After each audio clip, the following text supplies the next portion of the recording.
Market Mantra. Market Mantra. Market Mantra.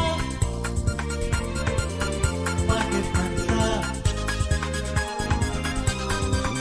Market Mantra.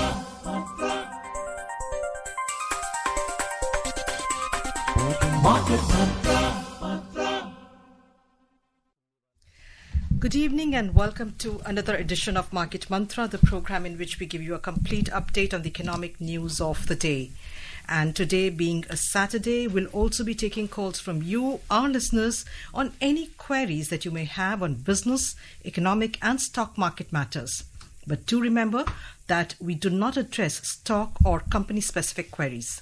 You can call us with your queries on 2331 4444, 2371 7117 and 2371 7106.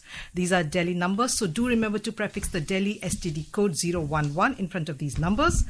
I am Anubha Rohatgi with my co-anchor Ambrish Saxena. नमस्कार, आर्थिक खबरों के कार्यक्रम market मंत्र में आपका स्वागत है। इस कार्यक्रम में हम आर्थिक, व्यापारिक और शेयर बाजार की खबरों को लेकर हाजिर होते हैं। और आज शनिवार है और हर एक शनिवार की तरह आज हम आपके प्रश्नों को भी सीधे प्रोग्राम में शामिल करेंगे। सवाल पूछने के लिए आप हमें इन नंबरों पर फोन कर सकते हैं। हमारे नंबर हैं 23314444 और 23717117 और हमारा तीसरा नंबर है 23717106। दिल्ली से बाहर के श्रोता इन नंबरों से पहले दिल्ली का एसटीडी कोड 011 भी डायल करें, लेकिन याद रखें कि हम किसी खास शेयर या कंपनी से जुड़े सवालों के जवाब इस कार्यक्रम में नहीं दे पाएंगे। जब आप हमें कॉल करें तब अपने रेडियो सेट की आवाज थोड़ी धीमी रखें। आपके सवालों का जवाब देने के लिए हमारे साथ आमंत्रित हैं वरिष्ठ आर्थिक विशेषज्ञ शरद कोहली। शरद जी नमस्कार, कार्यक्रम में आपका स्वागत है। नमस्कार अम्बरीश, नमस्कार अनुभा और सभी श्रोताओं को मेरा दिल से अभिनंदन। और अब हेडलाइंस के साथ है Anubha Rohatgi. Thank you, Ambrish. Benchmark domestic equity indices dropped nearly 1% this week. SEBI cautions against investing in unregulated digital gold products offered by online platforms. And US indices wrap up the week with major cuts. Nasdaq marks its biggest weekly loss since April. घरेलू share बाजारों में इस सप्ताह लगभग 1% की गिरावट दिखाई दी। सेबी ने निवेशकों को ऑनलाइन प्लेटफॉर्म्स पर चल रहे अनियमित डिजिटल गोल्ड उत्पादों में निवेश करने के प्रति आगाह किया और अमेरिकी शेयर बाजार इस सप्ताह बड़ी कटौती के साथ बंद हुए। नैस्डैक में अप्रैल की शुरुआत के बाद से अब तक की सबसे बड़ी साप्ताहिक गिरावट दर्ज की गई।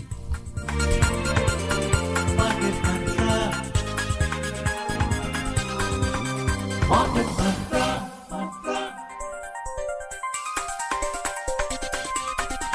Market Mantra. And before Ambrish gives us the weekly wrap-up of the Sensex, there's an important announcement for our listeners. The views and opinions expressed by the experts in this program are their own and not of Akashvani. Akashvani advises its listeners to do their own research or consult a registered professional before taking any investment decision. We further advise all listeners to exercise due diligence and rely on their own judgment for taking any financial decision. Now, Ambrish, you can tell us about how the markets, domestic markets behave. धन्यवाद अनुवा।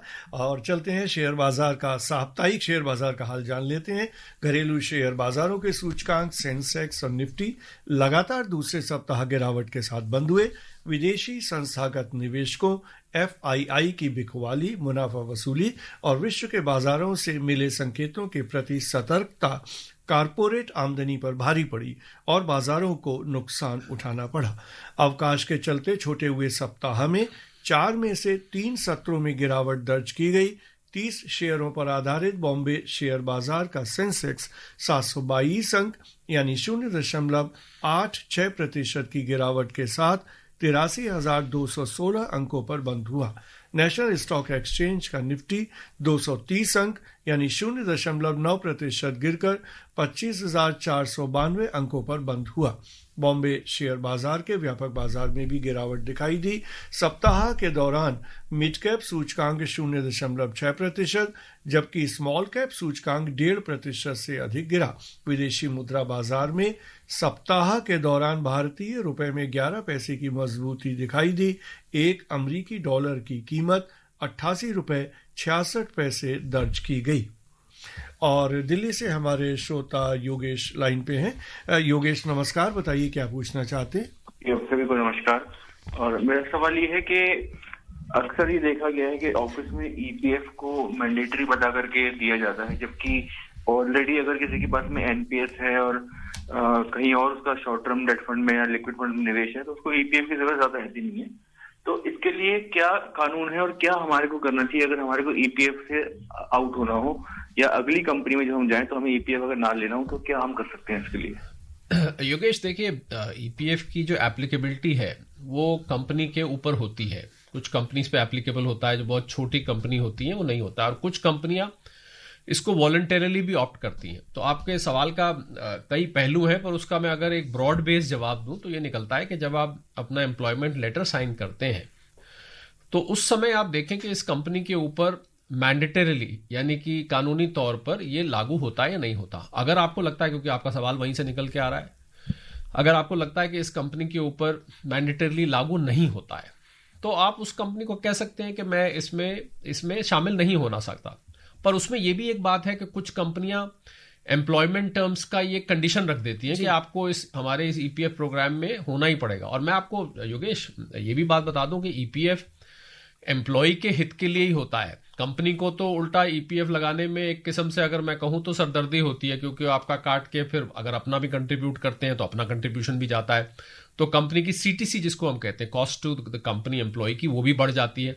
तो इसलिए EPF को इतनी बुरी चीज नहीं है। पर अगर आपको कहीं भी ये नजर आ रहा है कि उस कंपनी पर मैंडेटरी लागू नहीं होता पर वो आपके ऊपर लगा रही है तो आप उनसे बात कर सकते हैं। पर इसमें जैसा मैंने कहा कि ये शर्त रहेगी, अगर कंपनी का यूनिफॉर्म रूल है कि जो भी उसके एम्प्लॉय आएगा उसको करना पड़ेगा, तो फिर आपको थोड़ी इसमें कठिनाई आ सकती है। ईपीएफ उतनी बुरी चीज नहीं है योगेश, और मैंने तो बहुत सारे बुजुर्ग लोगों को अपनी सारा रिटायर्ड लाइफ ईपीएफ में एक मुश्त जो पैसा उनको मिलता है उसके सहारे काटते हुए देखा है। तो सेविंग हो रही है तो होने दीजिए। बाकी आपको एतराज है तो जो मैंने आपको बताया उसके तहत आप एक्शन ले सकते हैं जी। And the next call is coming in from Haryana. Jatin is calling us from there. Jatin, welcome to Market Mantra. Please ask your question. नमस्कार मैम। नमस्ते, अपना सवाल पूछें। मैम मेरा सवाल है कि इंडिया में क्रिप्टो करेंसी में मैम निवेश के लिए क्या क्या प्लेटफॉर्म है और कौन कौन से मतलब ऐसे साधन है जहाँ से हम निवेश कर सकते हैं? ये तो इंटरेस्टिंग क्वेश्चन है। जतिन, आपको मैं बता दूं कि भारत में अभी क्रिप्टो करेंसी ऑफिशियल तौर पर मान्य नहीं है और अनऑफिशियल इलीगल भी नहीं है पर लीगल भी नहीं है। तो इसलिए आपका मैं सवाल का सीधा जवाब दूं कि कौन कौन से प्लेटफॉर्म भारत में है, तो अभी तो भारत सरकार से इसको मान्यता ही नहीं है। तो जब मान्यता नहीं है तो इसमें मैं प्लेटफॉर्म का जिक्र करूं तो मैं अगर प्राइवेट क्रिप्टो एक्सचेंजेस का तो मैं यहाँ नाम लेने नहीं वाला हूं, और ना ही आकाशवाणी पर ऐसे कोई प्राइवेट प्लेटफॉर्म का नाम लिया जाता है। पर इसमें सतर्क होकर चले। क्रिप्टो करेंसी के बारे में सभी श्रोताओं को मैं जानकारी देना चाहूंगा कि केवल और केवल न्यूज पर आधारित होती है, इसका कोई बेस नहीं है, कोई इसकी बैलेंस शीट नहीं होती, और इसका भारत में कोई रेगुलेटरी प्लेटफॉर्म नहीं है। तो कल को अगर बहुत सारे लोग मुझे सुनने को मिलते हैं, अमरीश और अनुभा, जिनका वॉलेट से पैसे चोरी हो गए और फोन खो गया, वॉलेट गायब हो गया वगैरह वगैरह, तो इसमें आपको सतर्कता बरतने की जरूरत है। जतन, मैं सलाह दूंगा जब तक भारत सरकार इसको मान्यता नहीं देती और जब तक एक रेगुलेटरी प्लेटफॉर्म, क्योंकि आपको कोई नुकसान हो गया तो आप शिकायत भी नहीं कर पाएंगे कहीं, तो जब तक भारत सरकार इसको मान्यता नहीं देती तब तक मैं तो श्रोताओं को, चाहे कितनी भी क्रिप्टो की दुनिया भर में चर्चा होता रहे, क्योंकि हम भारत में रहते हैं, तो आप इससे दूर रहें। तो मैं ये आपको सलाह। लेकिन शरद जी, अगर मान्यता नहीं है तो भारत सरकार इसको रेगुलेट कर सकती है, ना चले फिर ये मतलब इसको ऑपरेट कैसे कर? इसको देखिए, वीडीए अभी जैसा कि मैंने शुरू में कहा अमरीश के, अगर ये लीगल नहीं है तो इलीगल भी नहीं है, तो लोग अपने रिस्क पर कर रहे हैं जो कर रहे हैं। पर यही मैंने कहा, अगर कल को नुकसान हो जाता है तो आपके पास कोई रिकोर्स बोलते हैं अंग्रेजी में, आपके पास कोई रास्ता नहीं है जाने का। तो और दूसरा, इसका कोई आधार नहीं है। क्रिप्टो करेंसी, भारत सरकार ने इसको एक टैक्स पर्पसेस के लिए नाम दिया है वर्चुअल डिजिटल एसेट। इस पे हालांकि मुनाफा कमाए तो टैक्स ले रही है, तो इससे यह पता लगता है कि भारत सरकार ने इसको इलीगल भी नहीं कराया। पर जब तक रेगुलेटरी प्लेटफॉर्म जतिन नहीं बनता तब तक मैं आपको इससे दूर रहने की सलाह जी दूंगा। जी। और दिल्ली से हमारे श्रोता अमित लाइन पे हैं। अमित नमस्कार, बताइए क्या पूछना चाहते हैं। हाँ नमस्कार सर, सभी को। सर से मेरा सवाल सर ये है कि सर जैसे कि स्टॉक मार्केट में कंपनी लिस्ट नहीं है तो उससे पूछ सकता हूँ सहकारिता साथ कोऑपरेटिव से? नाम मत लीजिए, आप जनरल पूछ सकते हैं। अच्छा, जैसे दूध उत्पाद में ना वो अपने आप में एक ब्रांड है, ठीक है सर जी। तो वो एक सहकारी संस्था है, वो मतलब गुजरात से बेस है जी। तो क्या इस तरह के जो सिर्फ 2-4 राज्य में ही सीमित है जी। तो दूध उत्पादन में हम अभी भी बड़े हैं, मतलब उत्पादक हैं, लेकिन हम निर्यातक नहीं है। जाहिर सी बात है हमारी घरेलू खपत ज्यादा है सर। तो इसको और राज्यों में ना प्रोत्साहित करके कुछ ऐसा स्कीम हो सरकार की ओर लाया जाए तो शायद हम निर्यातक भी बन सकते हैं। धन्यवाद सर। जी हाँ अमित, भारत दुनिया का सबसे बड़ा दूध उत्पादक है, आपकी जानकारी के लिए मैं बता दूं, और हम दूध में सेल्फ सफिशिएंट हैं। अभी जब भारत और अमेरिका के बीच जो ट्रेड डील जो अभी तक नहीं हो पाई है, उसमें एक मुद्दा ये भी था कि अमेरिका अपने डेयरी प्रोडक्ट्स यहाँ पर लाके बेचना चाहता था, तो हम लोगों के पास दूध की, पनीर की, घी की या बटर की, जितने भी दूध के प्रोडक्ट्स हैं उनकी कोई कमी नहीं है। तो जब हमारे पास कमी नहीं है, हम सेल्फ सफिशिएंट है।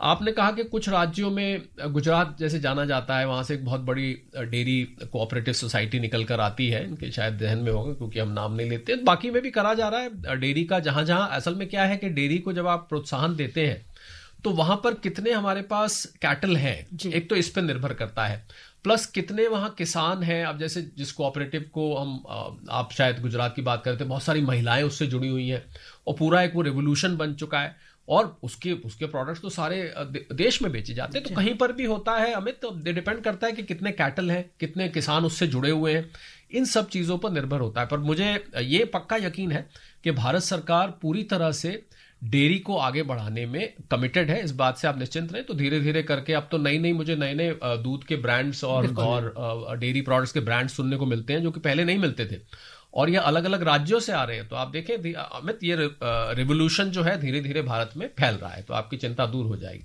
And now let's take the next call coming in from Mumbai. Ratnakar is calling us from there. Ratnakar, welcome to Market Mantra. Please ask your question. Hello, good evening madam ji, good evening. मेरा सवाल, 2 सवाल है gold के बारे में।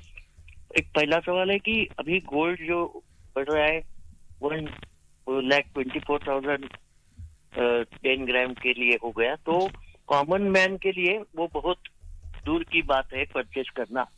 तो ऐसे हालत में वो गोल्ड इतना क्यों बढ़ रहा है, उसका इंटरनेशनल रीजन क्या है, ये एक सवाल है। और दूसरा सवाल है कि ये जो डिजिटल गोल्ड परचेज होता है, वो उसके जो अलग अलग प्लेटफॉर्म है, वो उसमें से डिजिटल गोल्ड परचेज करना वेदर इट इज रिस्की है कि उसमें क्या देखना चाहिए डिजिटल गोल्ड परचेज करते समय?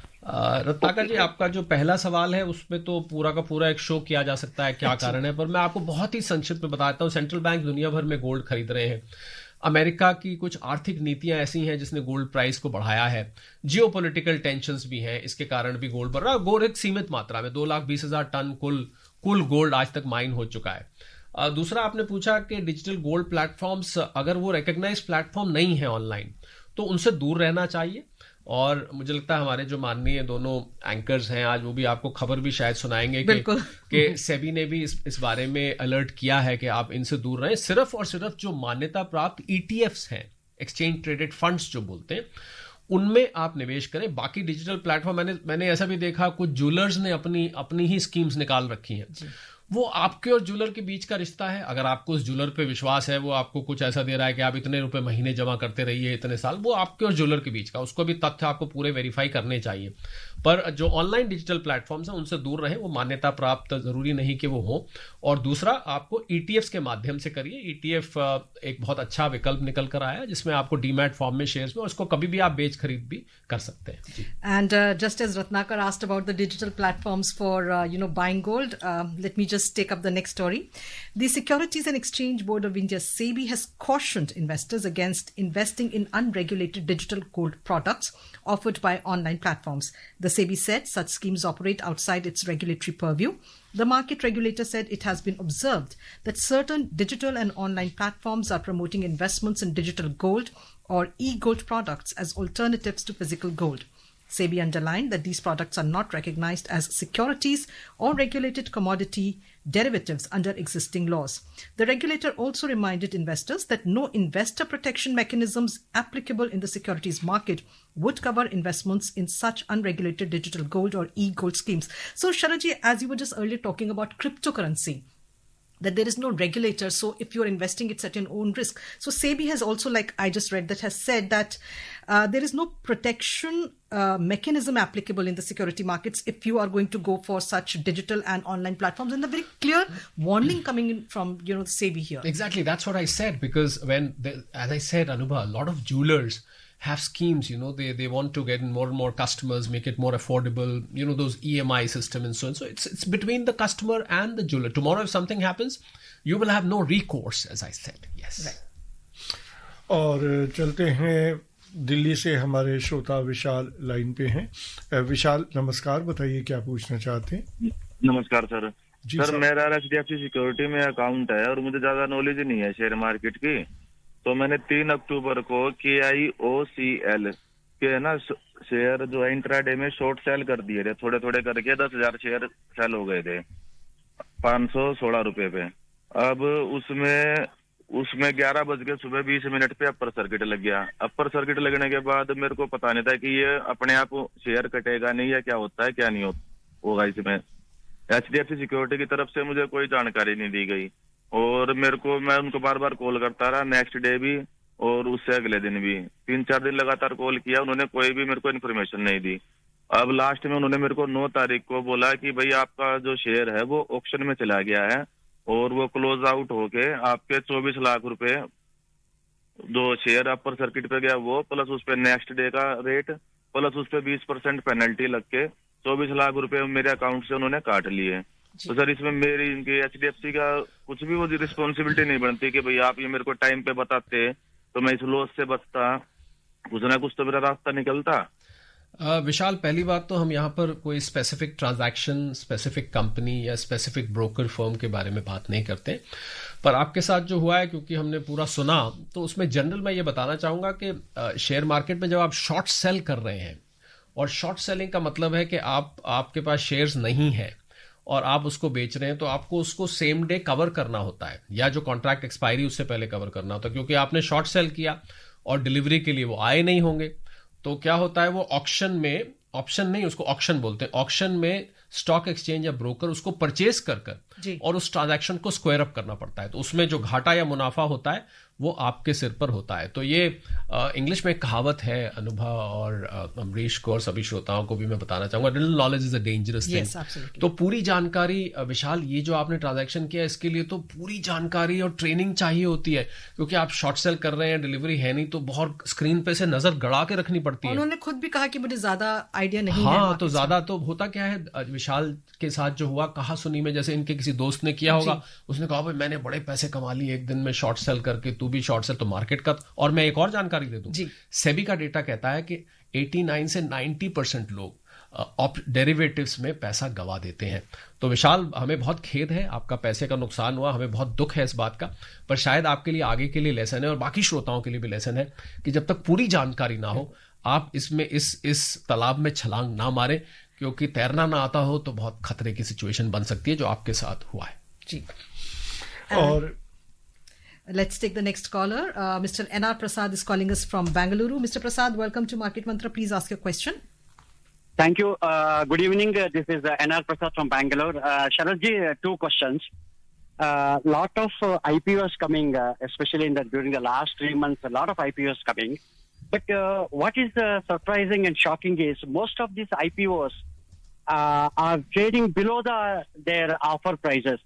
Whatever the price band they have quoted for buying, most of them are falling from the offer price. Any specific reason for this? In fact, one of the leading financial institute now trading at far below its initial price band. My second question is, Finance Minister made a statement that India need world-class big banks. You mean our banks are not that big enough? In fact, all the banking sector, every banks are doing very well. What she really meant from this? All right. If you have any information, I'll be looking forward to that. Both Thank the you. questions are very good, Mr. Prasad. Yes, you're right. A lot of IPOs, they are not able to hold on to the prices at which you see the price on which IPO is launched is built through a red herring prospectus. It is built through book building method, and those companies have already been running in profits. So a lot of factors determine at what. Sometimes they are overpriced. Sometimes the market sentiments also do not support. Sometimes some sector is very attractive, so that gets oversubscribed, listed at premium. Yes, so for that you need to be very careful in subscribing to IPOs. You need to see who the promoters are. Most importantly, which is a slightly difficult proposition, you will have to see that the price at which they have quoted themselves. You should have the skill to analyze whether the valuation, book valuation of that share is worth the price and then correlate it with the market's sentiment prevailing at that time. These are the two very important factors that you need to keep in mind, and you will not go wrong. And when the finance minister said that we need to make world-class big banks, I think there has been a discussion of consolidation of the public sector banks for a long time. There are too many banks. We can have probably 4 or 5 big banks. So when she says big bank, that instead of 13 or 14 smaller or mid-size or big, some of the banks are very big. For example, State Bank of India is a government-owned bank, and it is the biggest bank. So the idea is to consolidate. The idea is not that we are accepting that these are very small banks. And Mr. Prasad, most importantly, whether they are big or they are small, for a customer it doesn't matter. After all, your money deposited is what matters.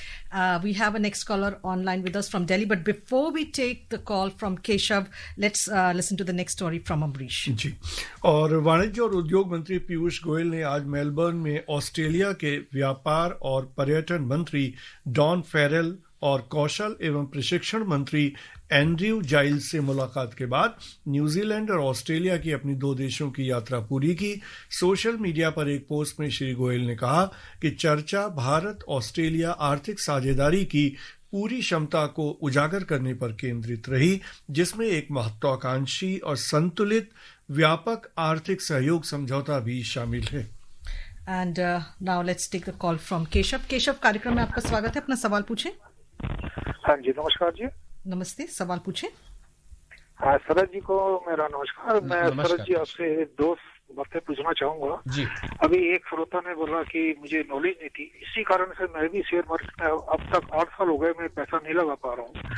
सिर्फ FD में ही मैं अपना fund जमा करता रहता हूँ, उसी में जानकारी रख पाता हूँ।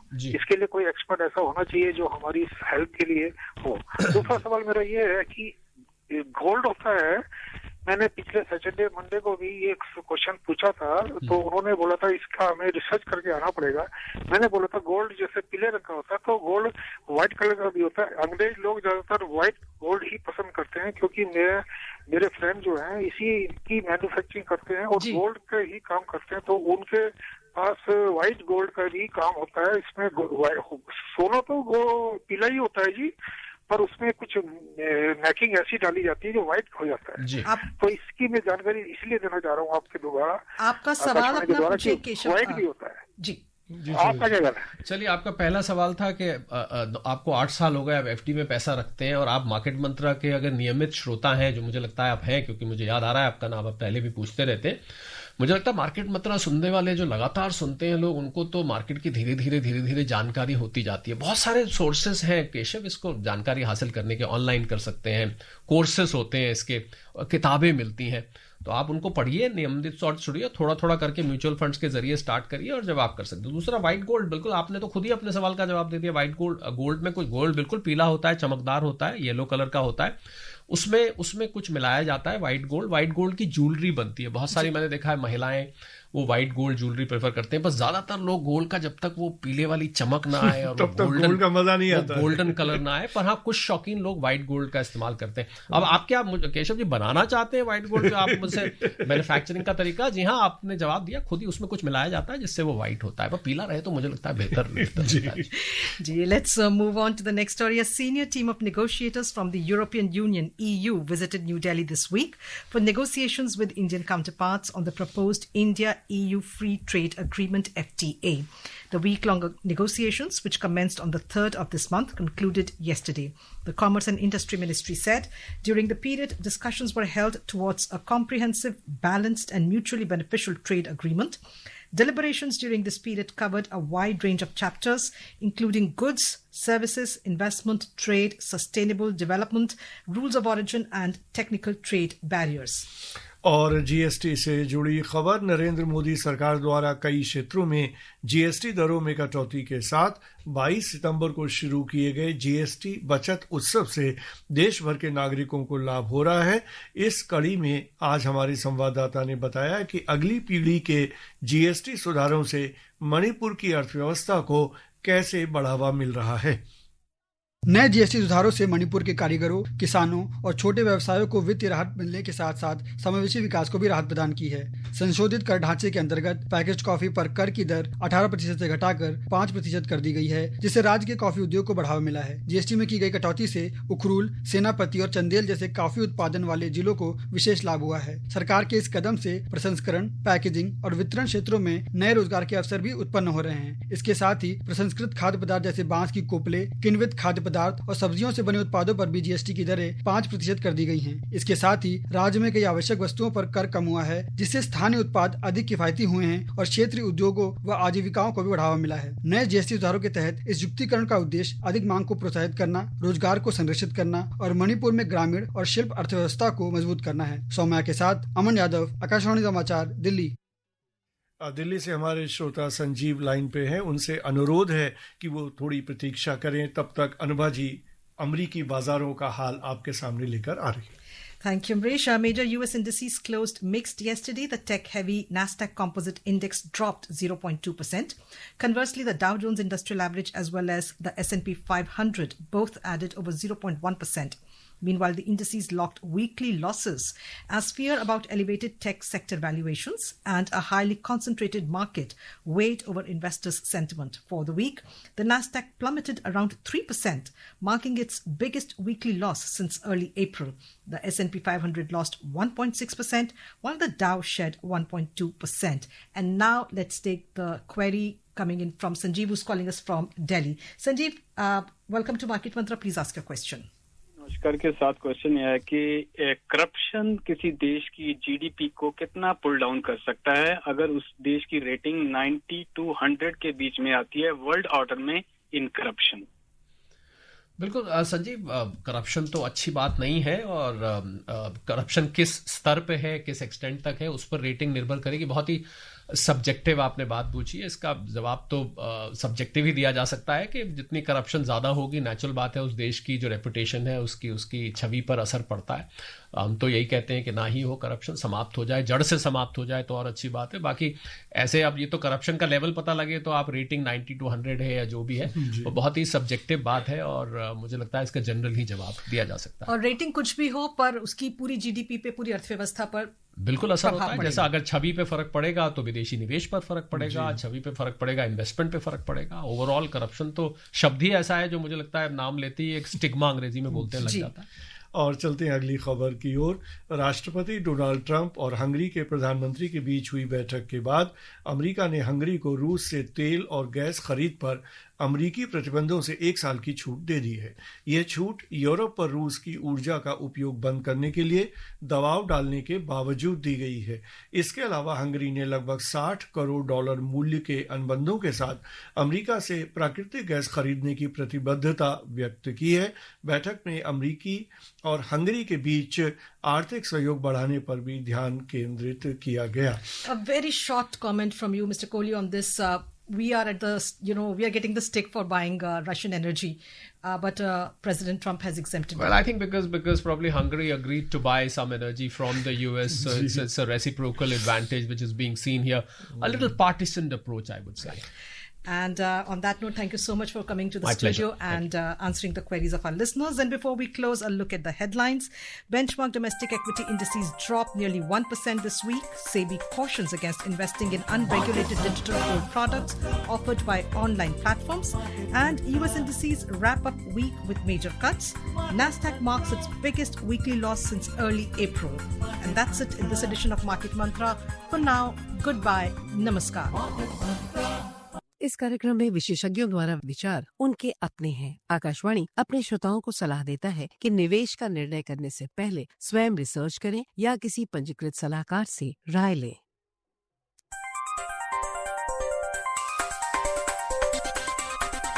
Market Mantra.